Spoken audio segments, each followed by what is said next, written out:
Hi there, I'm Skip Hagel, Director of Dealer Sales and Technical Services for Evinrude Outboards in North America. For over 80 years, the people at Evinrude Outboards have worked to make boating safe and enjoyable. Evinrude-powered boats today are more reliable and easier to operate than those of just a few years ago. Unfortunately, the fact remains that the #1 cause of boating accidents is operator error. It is also a fact that the more knowledgeable you are about boating safety, the safer you and your passengers will be. That is why we at Evinrude have produced this Boat Smart video, hosted by boat racing legend Chip Hanauer. In case you're concerned about a powerboat racer teaching boat safety, we've invited the real experts on boat safety, the U.S. Coast Guard, to join us. We present a lot of worthwhile boating safety tips.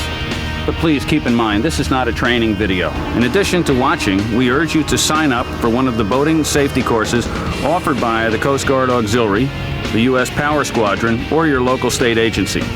Do these things and you, your family and friends will experience years of safe and enjoyable boating. Boat Smart, the essential guide to recreational boating safety. Brought to you by your local Evinrude outboard dealer, the Safeco Insurance Companies, and AirTouch Cellular. And hosted by racing legend Chip Hanauer.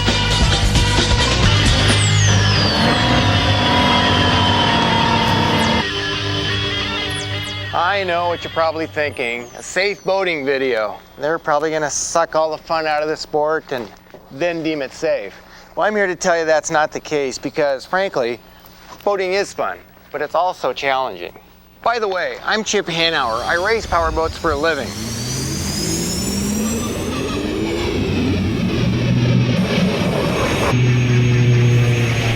I've learned that in my profession, safety doesn't just happen. It's something that's learned and practiced each and every day. In fact, it's racing that's taught me probably one of the most important lessons in boating safety. Always be prepared for the worst.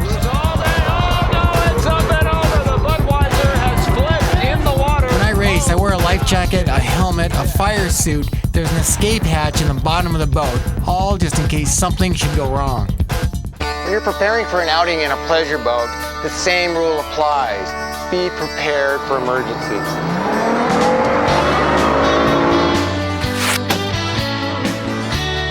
Preparing for emergencies means making sure you have the proper safety equipment on board your vessel. Falling overboard and capsizing are the leading causes of boating fatalities. That's why Coast Guard regulations require that you have one Coast Guard approved life jacket for every passenger on board. Remember, life jackets, they float, you don't. For boats 16 feet or longer, you'll also need a throwable device, something like a life ring on board. A Coast Guard approved flare or flare gun, and in many cases a fire extinguisher. And some sound producing device like a whistle or an air horn are also required to be on board. To ensure that your boat meets all federal safety requirements, you can request a free courtesy marine examination from the Coast Guard Auxiliary. These items, although not required by law, are still really important to have on board. For example, a first aid kit, a VHS marine band radio to communicate with the Coast Guard and other vessels. A cellular phone is a good thing to have on board. Be sure you have a cigarette lighter adapter and a spare battery to go with it. A spare propeller and the tools to install it. Your Evinrude dealer can best advise you as to which tool you should always keep on board. A flashlight with extra batteries, binoculars, a chart of the waters you're going to be navigating, a bailing bucket, a boat hook, and a paddle, just in case you run out of fuel. Before each time you go out on a boat trip, you should always let a friend or family member know what your plans are. A float plan is basically an itinerary of what your schedule is for your boating trip. Even if you're just going for a 2-hour fish trip or a 1-week-long cruise, it's always a good idea to let friends and family members know what your plans are and give them a float plan. Don't file it with the Coast Guard. If every boater filed a float plan with the Coast Guard, it would just be mass confusion. You could even just write it down on a piece of paper. It doesn't have to be as fancy as this one. Have it filed with a friend or a family member who's still on shore, and if you don't return as scheduled, they should immediately contact your local law enforcement agency. Before you learn how to maneuver your boat in the water, it's equally important to know how to maneuver it on land when it's on the trailer. One of the first things you want to do is make sure that the trailer lights are hooked up. And then, of course, the safety chain. And it's a good idea to cross them over so that the right side on the trailer is on the left side of the truck and vice versa.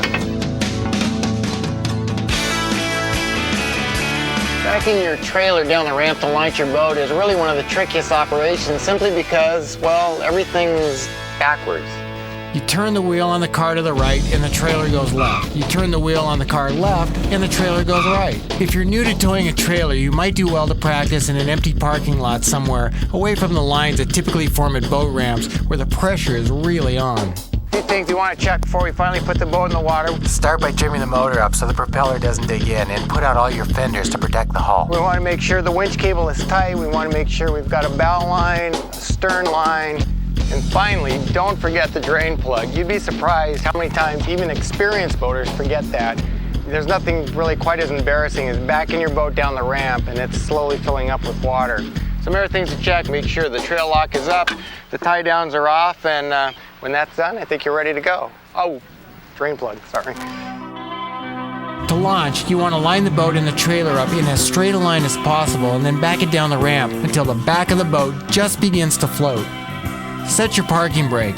Be sure and have one person on the winch and have at least one person on the bow and the stern line. On this trailer, you want to let go of the safety chain. And very important on this winch, release the brake, always keeping your hand on the handle. You don't want this handle to freewheel, it could really cause some damage. Let the handle back slowly, just enough until the cable goes slack. At that point, you can undo the bow hook, give the boat a push off the trailer, and the person running the bow and the stern line will simply pull it over to the dock while you pull your car out, park it, and you're off to go boating. Hold on. Before you go anywhere, make sure you get an up-to-date weather forecast. It happens all the time where it's a beautiful day in the morning and you go out and all of a sudden high winds come in. Another good reason to invest in a VHF marine radio. You can get frequent weather updates by tuning to channels 1, 2, or 3.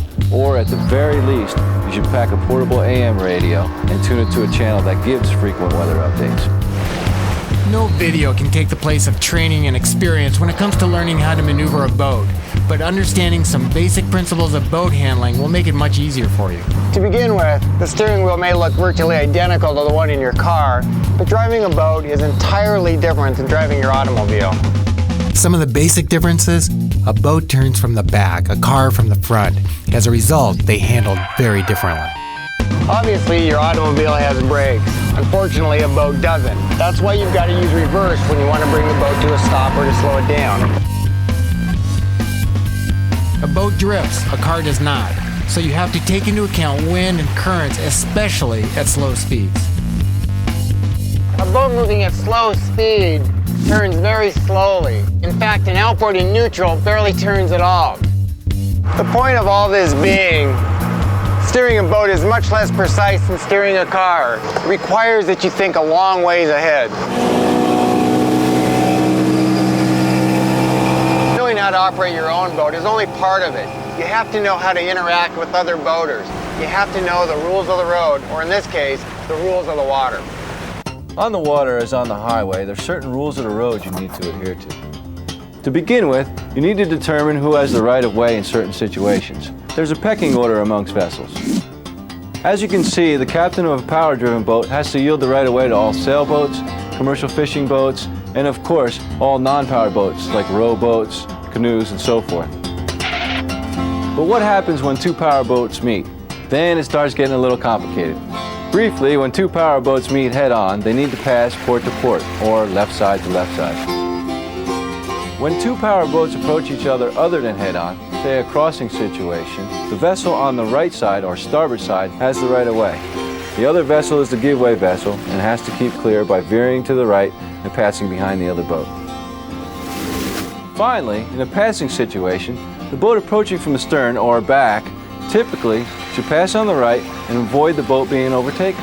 Again, there are many other details we haven't covered here. Another good reason to take one of the boating safety courses offered by the Coast Guard Auxiliary. There aren't many gas stations on the open water, so fuel up before you head out. First, you want to make certain you shut off the motor. And if you have removable tanks and they're under 6 gallons, you want to take those off the boat for refueling. Close any compartments that might collect gas vapors and be sure to have all your passengers get off the boat. When you begin to fuel, be sure the nozzle stays in contact with the tank opening to avoid static electric spark, which could ignite. And when you're done gassing up, be sure and air out any closed compartments or run your blower for a few minutes before you start up. is also a great time to check your oil supply. Thank you.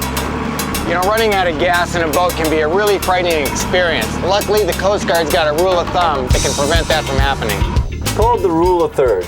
1/3 of your fuel supply should be used to get you to where you're going, 1/3 to get you back, and the remaining third for reserve, just in case.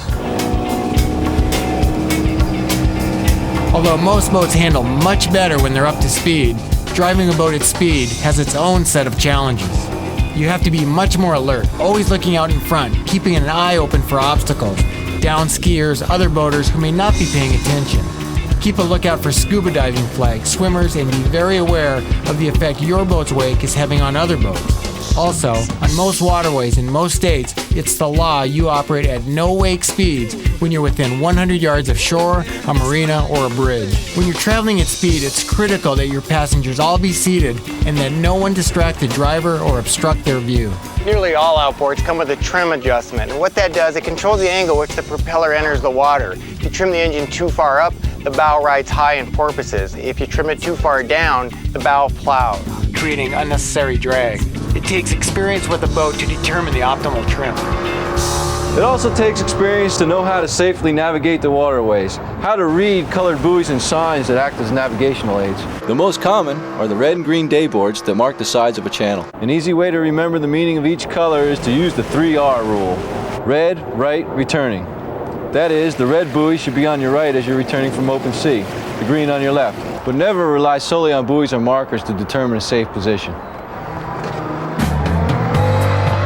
Water skiing is an exciting sport, but it requires its own set of safety considerations. You need to wear a life jacket that can withstand the impact of hitting the water at high speeds. So when you buy a life jacket for water skiing, always look for the high impact certification.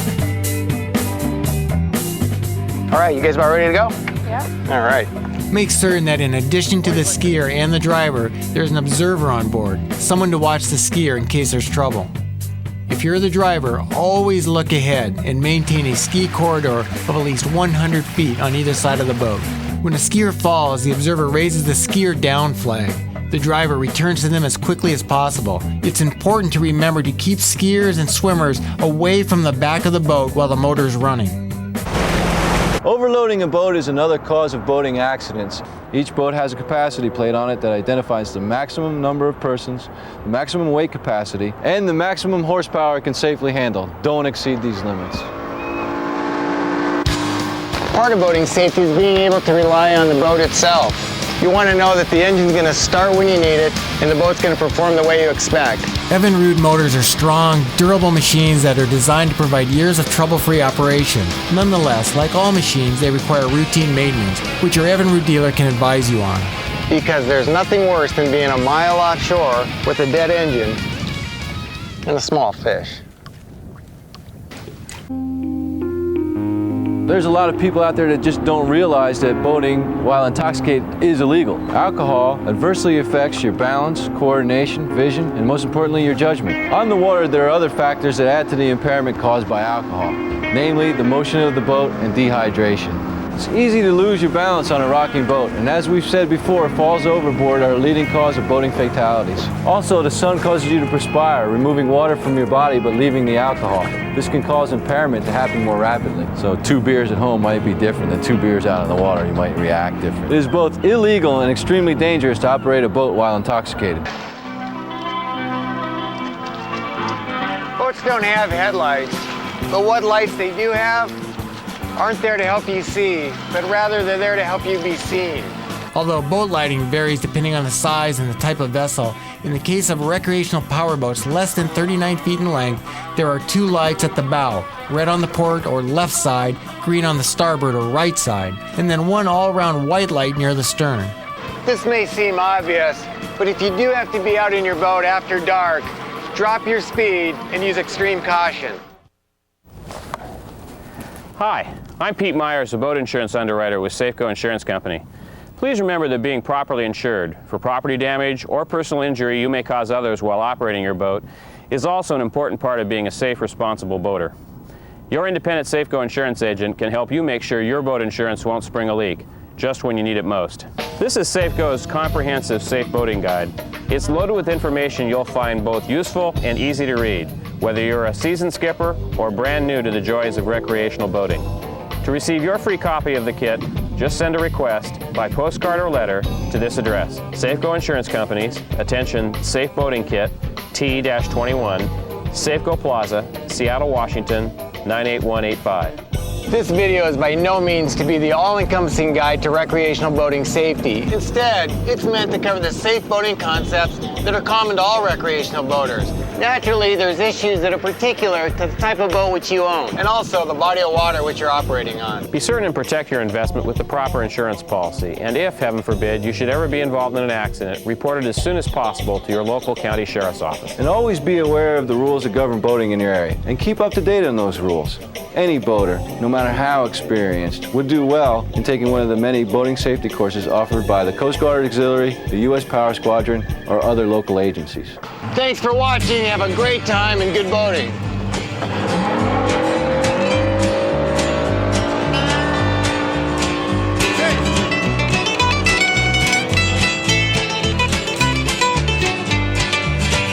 Boat Smart with Chip Hanauer was made possible by a grant from the Outboard Marine Corporation, makers of Evinrude outboard motors, Safeco Insurance, and Air Touch Cellular.